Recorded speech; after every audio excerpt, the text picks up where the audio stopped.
श्री राधे राधे मित्रों, आप सभी का स्वागत है मिस्टर पांड्या ब्लॉग 79 हमारा चैनल आप सबका चैनल में। आज मैं आपको बताने वाला हूँ श्री कृष्ण भगवान के मित्रों के नाम सबसे पहले और उनकी कथा के बारे में, एक सच्ची कथा। तो आइए अभी हम चलते हैं और बात करते हैं श्री भगवान के जो मित्र थे वो कितने थे। सबसे पहले मैं आपको बता देता हूँ उनके मित्र जो थे वो 21 थे। अब मैं उनके आपको नाम बता रहा हूँ।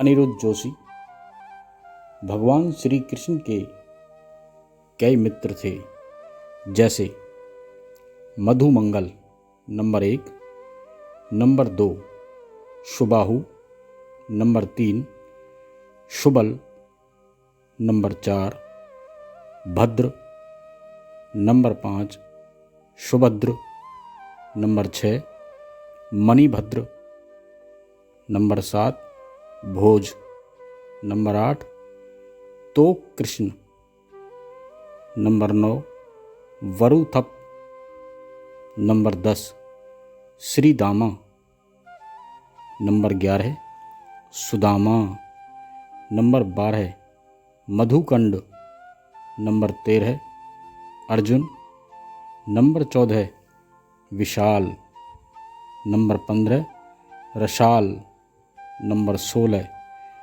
मकरंद, number 17 Sadanand, number 18 Chandrahas, number 19 Bakul, number 20 Sharad, number 21 Buddhi प्रकाश आदि।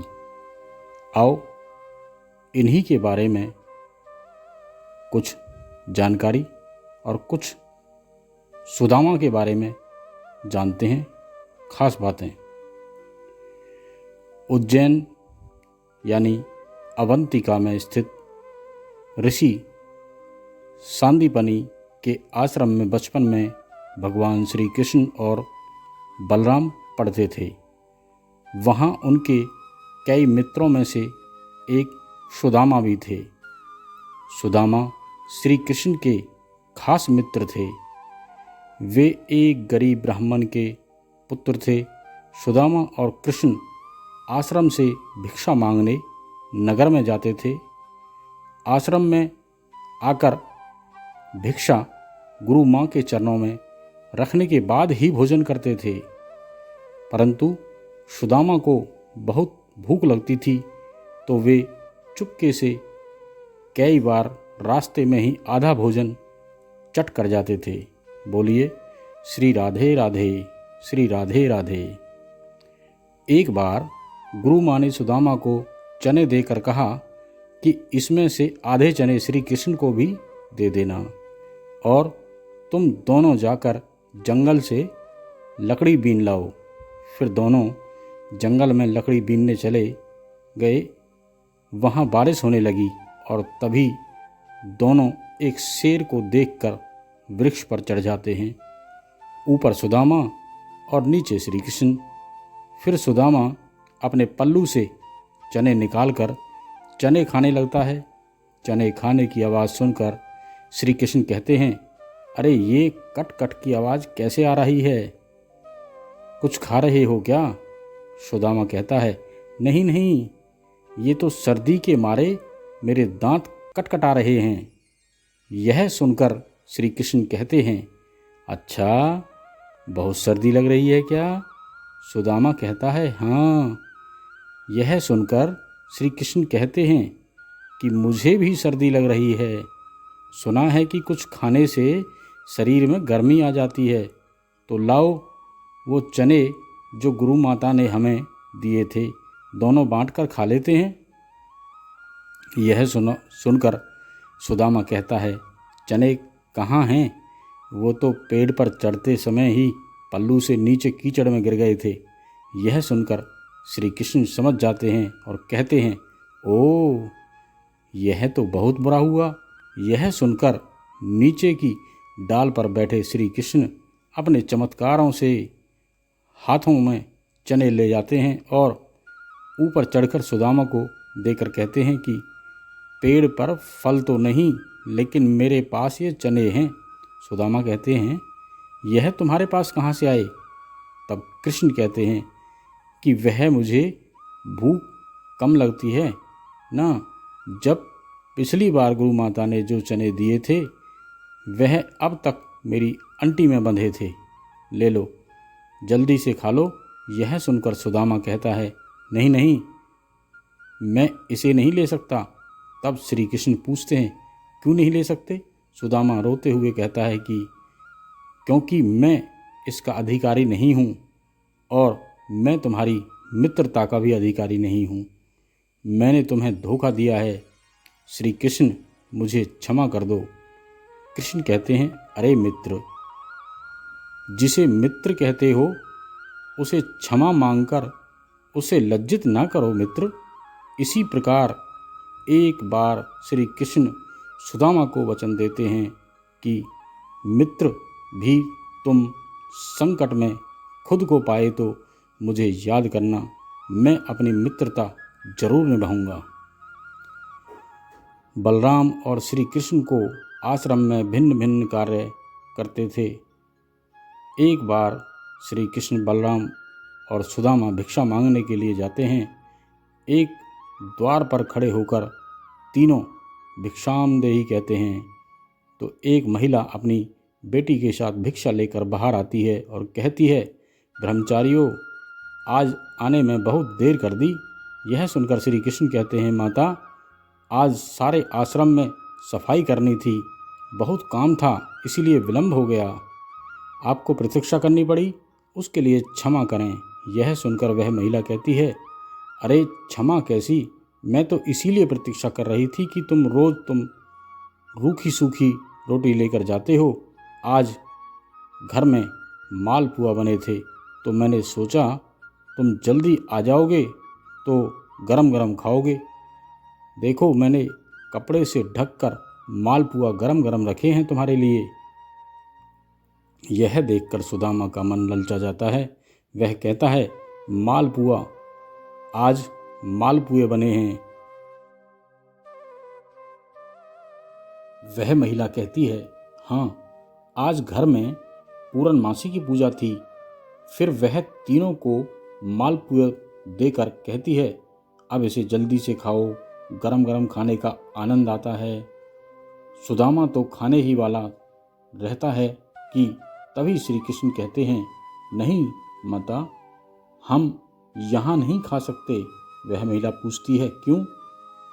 तब श्री कृष्ण कहते हैं, आश्रम का यही नियम है कि सारी भिक्षा गुरु के चरणों में अर्पित कर दी जाए, फिर वह उसमें से जितना दे वही हमें खाना चाहिए। यह सुनकर सुदामा को अच्छा नहीं लगता है। यह सुनकर वह गुरु महिला के लिए भी मालपुए का एक पैकेट दे देती है।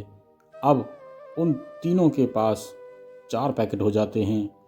फिर तीनों वहाँ से चले जाते हैं। रास्ते में एक नदी के किनारे रुककर बलराम और श्री कृष्ण हाथ मुंह धोने लग जाते हैं। इसी दौरान सुदामा मालपुए निकालकर चुपचाप खाने लगता है। तभी श्री कृष्ण उसे मालपुए खाते हुए देख लेते हैं और मुस्कुरा देते हैं। फिर वह चुपचाप उनके पास पहुंचकर कहते हैं, तुम समझते हो कि मैंने कुछ नहीं देखा? तभी सुदामा पत्तल को मोड़कर मालपुए ढांक देता है और कहता है, नहीं नहीं, मैं तो कुछ नहीं खा रहा हूँ। तब श्री कृष्ण कहते हैं, देखो, झूठ बोलना पाप है। यह सुनकर सुदामा कहता है, और ब्राह्मण को भूखा रखना भी पाप है। यह सुनकर श्री कृष्ण कहते हैं, मैं तुम्हें भूखा रख रहा हूँ। तब सुदामा कहते हैं, और क्या, उसने कितनी ममता से कहा था कि मेरे सामने खोलो, और तुमने आश्रम के सारे नियम बता दिए। तब श्री कृष्ण कहते हैं, ये नियम तो हैं, गुरुदेव को पता चलेगा तो वो क्या कहेंगे। यह सुनकर सुदामा कहता है, गुरुदेव को कैसे पता चलेगा भला? रोज हम 3 रोटी लेकर जाते हैं, तो आज भी 3 रोटी लेकर जाएंगे। हाँ, यदि तुमने गुरुदेव को ना बता दिया तो। यह सुनकर श्री कृष्ण कहते हैं कि देखो, मैं तुम्हारा मित्र हूँ और मित्रता का धर्म कहता है कि मित्र की कमजोरी पर पर्दा डालना चाहिए। यह सुनकर सुदामा कहता है, तो तुम नहीं कहोगे? श्री कृष्ण कहते हैं, कदापि नहीं। यह सुनकर सुदामा कहता है, तो फिर सारे मालपुए खा लूं? श्री कृष्ण कहते हैं, हाँ हाँ, खा लो। फिर सुदामा खा लेता है। तो श्री कृष्ण मालपुए की एक पत्तल निकाल कर सुदामा को देते हैं और कहते हैं, ये तुम्हारे हिस्से की भिक्षा हो गई, गुरु माता को दे देना। यह देखकर सुदामा प्रसन्न होकर कहता है कि कुछ भी कहो, तुम मित्र बड़े खरे हो।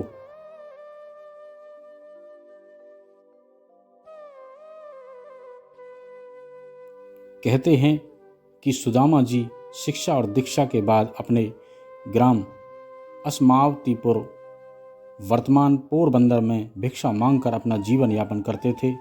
सुदामा एक गरीब ब्राह्मण थे।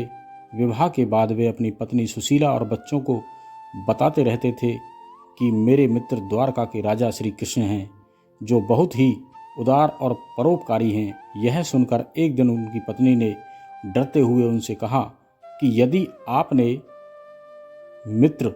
आपके मित्र साक्षात लक्ष्मीपति हैं और उदार हैं, तो आप क्यों नहीं उनके पास जाते? वे निश्चित ही आपको प्रचुर धन देंगे, जिससे हमारी कष्टमय स्थिति, घर की जो परिस्थितियां हैं, उनमें थोड़ा बहुत तो सुख आ जाएगा। सुदामा संकोचवश पहले तो बहुत मना करते रहे, लेकिन पत्नी के आग्रह पर एक दिन वे कई दिनों की यात्रा करके द्वारका पहुंच गए। द्वारिका में द्वारपाल ने उन्हें रोका। मात्र एक ही फटे हुए वस्त्र को लपेटे गरीब ब्राह्मण जानकर द्वारपालों ने उसे प्रणाम कर यहाँ आने का आशय पूछा। जब सुदामा ने द्वारपालों को बताया कि मैं श्री कृष्ण का मित्र हूँ, तो द्वारपालों को आश्चर्य हुआ। फिर भी उसने नियम अनुसार सुदामा जी को वहीं ठहरने के लिए कहा और खुद महल में गया। श्री कृष्ण से कहा, हे प्रभु, आपसे मिलने एक फटे हाल, दीन और दुर्बल ब्राह्मण आपसे मिलना चाहता है, जो आपको अपना मित्र बताकर अपना नाम सुदामा बतलाता है। तो फिर क्या था, द्वारपालों के मुख से सुदामा का नाम सुनकर प्रभु अपनी सुध बुध खो बैठते हैं और खड़े होकर नंगे पैर ही द्वारका की ओर दौड़ पड़े। उन्होंने सुदामा को देखते ही अपने हृदय से लगा लिया और प्रभु की आंखों से आंसू निकल पड़े। वे सुदामा को आदरपूर्वक अपने महल में ले गए। महल में ले जाकर उन्हें सुंदर से अच्छे से बिठाया और रुकमनी संग उनके पैर धोए। कहते हैं कि प्रभु को उनके चरण धोने के लिए जल की आवश्यकता ही नहीं पड़ी। उनकी दीनता और दुर्बलता देखकर उनकी आंखों से आंसुओं की धारा बहने लगी।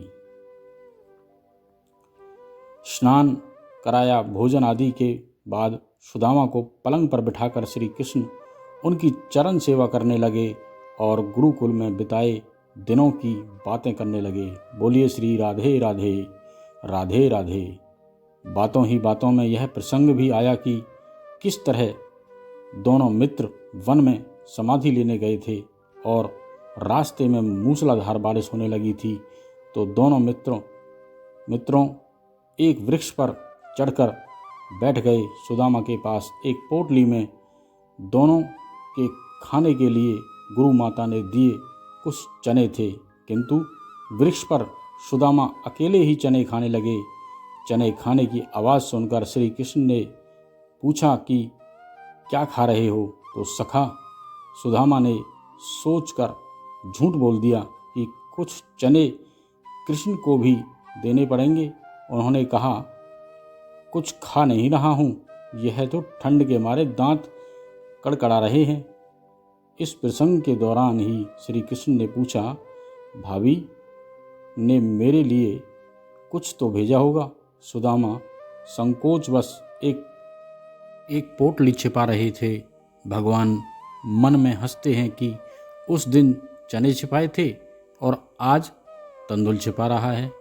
फिर भगवान ने सोचा कि जो मुझे कुछ नहीं देता मैं भी उसे कुछ नहीं देता, लेकिन मेरा भक्त है तो अब इससे छीनना ही पड़ेगा।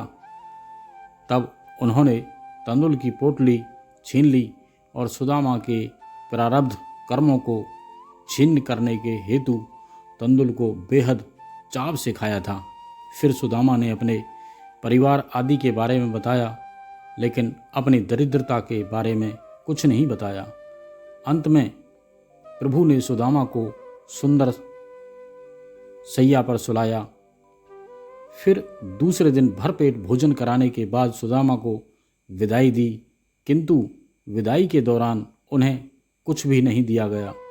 रास्ते भर सुदामा सोचते रहे कि हो सकता है कि उन्हें इसी कारण से धन नहीं दिया गया होगा कि कहीं उनमें अहंकार न आ जाए।